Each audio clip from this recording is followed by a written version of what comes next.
اپنی جس گیسٹ کو دعوت دینا چاہوں گی، سب سے پہلے تو میں بتاؤں کہ میں ذاتی طور پہ جو تھوڑا بہت جانتی ہوں یا تھوڑا بہت جو میں کسی جگہ پہ پہنچی ہوں، میری انسپریشن ہے وہ، میں انہیں شروع سے فالو کرتی آ رہی ہوں تب جب وہ ڈرامہ نگار ہوا کرتے تھے۔ اب انہوں نے پتہ نہیں ڈراموں کی دنیا سے کیوں ناتا توڑ لیا، کیونکہ جو لفظ وہ لکھتے تھے وہ ڈرامے کی صورت میں لوگوں تک پہنچتا تھا اور لوگ اس مقصد کو حاصل کر کے ڈرامہ ہمارا ترقی کی جانب راغب تھا۔ اب وہ وقت آیا کہ ایسے ہیرا اور جوہر لوگوں نے جو ہے جب وہاں سے کنارہ اختیار کیا تو ہمارا ڈرامہ بھی تو نظری کا شکار ہو گیا۔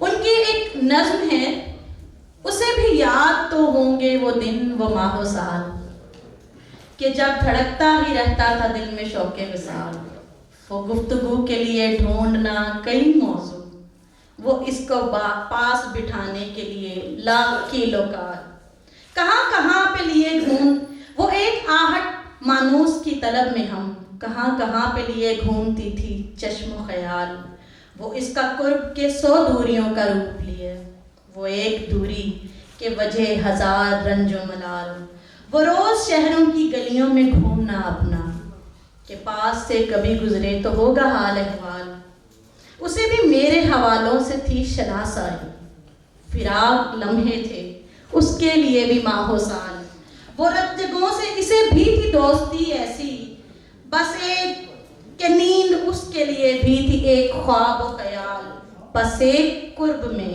سب کچھ پگھل گیا آخر، وہ شخص عام سے لوگوں میں ڈھل گیا آخر، لیکن جس کو میں بلانا چاہوں گی وہ ایک عام انسان نہیں ہے، وہ ایک ڈرامہ نگار ہے، وہ ایک کالم نویس ہے، لفظوں کا جادوگر ہے، میری انسپریشن ہے، میں بلانا چاہوں گی اور یا مقبول جان صاحب کو زوردار تالیاں سے گونجیں گے۔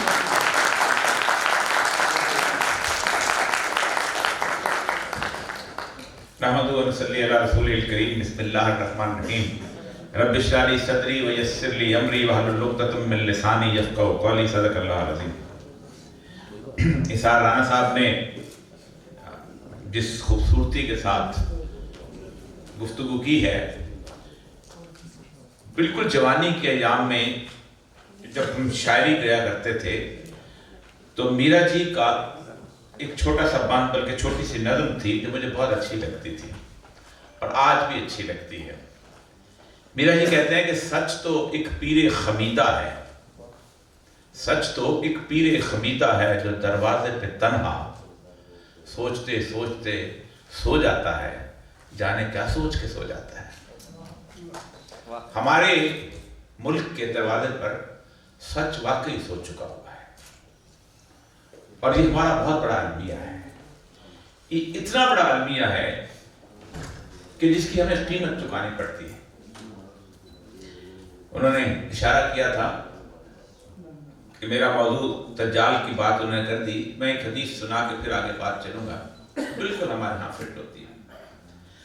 رسول اللہ فرمایا کہ دجال کی آمد سے پہلے کے چند سال دھوکے اور فریب کے سال ہوں گے، جھوٹے کو سچا ثابت کیا جائے گا اور سچے کو جھوٹا بتایا جائے گا، خائن کی جگہ امانت دار اور امانت دار کی جگہ خائن بیٹھے ہوں گے، اور تم میں روی بیضا بولیں گے۔ صحابہ نے پوچھا روی بیضا کون؟ فرمایا کھٹیا عام سے لوگ اہم ترین معاملات میں گفتگو کرتے نظر آئیں گے۔ یہ معاشرہ آپ جتنے لوگ بیٹھے ہیں ان کے کندھوں پہ بہت بڑی ذمہ داری ڈالتا ہے اور وہ ہے لفظ کی حرمت کی ذمہ داری۔ محترمہ نے پوچھا میں نے ڈرامہ لکھنا کیوں چھوڑ دیا؟ ڈرامے کے ساتھ صرف میں نے نہیں چھوڑا، میرے عہد کے جتنے بھی لوگ ہیں سب نے چھوڑ دیا۔ کیا امجد اسلام جدب لکھتے ہیں؟ کیا اسکر الدین سید آج لکھتے ہیں؟ کیا عطا القاسمی آج لکھتے ہیں؟ کیا بانو آپا نے آخری 8-10 سال میں لکھا؟ نہیں لکھا۔ وجہ یہ تھی کہ میرا جو چوکٹا ہے، اس چوکٹے کے کچھ لوگ مالک بن گئے تھے، یہ اخبار کے حرف کے کچھ لوگ مالک بن گئے تھے۔ وہ زمانہ چلا گیا تھا جب مولانا محمد علی جوہر اخبار نکالا کرتے تھے، جب مظفر علی خان اخبار نکالا کرتے تھے، جب بہت سارے اور لوگ جو کہ صرف اس لیے اخبار نکالا کرتے تھے کہ انہوں نے شروع سے لے کے آخر تک صرف لفظ کی حرمت سوچی تھی اور لفظ کی حرمت کے ساتھ چلے تھے۔ ہمارے ایک ڈی سی ہوتے تھے مصطفیٰ جی، بہت خوبصورت شاعر، میرے بہت پیارے، جسے کہتے ہیں محبوب شاعروں میں سے تھے. ان کو ایک دفعہ اس زمانے کی بات کر رہا ہوں، لاہور کے پریس کلب نے مہمان خصوصی کے طور پہ بلایا گیا، وہ ڈپٹی کمشنر تھے. تو جیسے میں اور آپ تقریریں کرتے ہیں، لفظ کی حرمت، لفظ کی عزت، لفظ کی طاقت، لفظ بکتا ہے تو عورت بکتی ہے تو ایک جسم بکتا ہے، لفظ بکتا ہے تو پوری قوم بکتی ہے. تو وہ کھڑے ہوئے، انہوں نے کہا میں بہت تقریریں ہوگی، میں بات نہیں کرتا. بہت بڑے شاعر تھے. لفظ قلم کی بات کہ قلم کی حرمت کی بڑی قسمیں کھائیں گی. قلم ہے اب کسی کام نہیں آتا، قلم اب صرف شلوار میں نالا ڈالنے کا کام آتا ہے. ایگزیکٹلی یہی ہو چکا ہے کہ اصل قلم ہے، اس کی اور کوئی حیثیت اور اوقات نہیں. اور یہ ہم نے نہیں شروع کیا، ہم پر یہ لاگو کیا گیا، ہم پر یہ تھوپا گیا. 1945 کے بعد یہ دنیا جب بدلی ہے نا، تو اس دنیا کے بدلنے کا آغاز ہوا تھا ہیروشیما اور ناگاساکی پہ 2 بم گرائے گئے تھے. اور اس کے بعد نارمنڈی فتح ہوا تھا. اس کے بعد آپ کو پتا ہے IMF بنایا گیا، ورلڈ بینک بنایا گیا، سب کچھ. تو 2 صحافیوں کو بھیجا گیا، ایک واشنگٹن پوسٹ کے تھے اور ایک نیو یارک ٹائمز کے، کہ جاؤ جا کے حالات معلوم کرو کہ جہاں ہم نے بم پھینکا ہے وہ کیسے ہیں.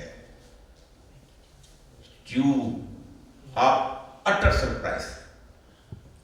نیو یارک ٹائمز اور واشنگٹن پوسٹ کی ہیڈ لائنز ہیں سپٹمبر 1945 کی کہ no substances of radioactive has been found in Hiroshima and Nagasaki.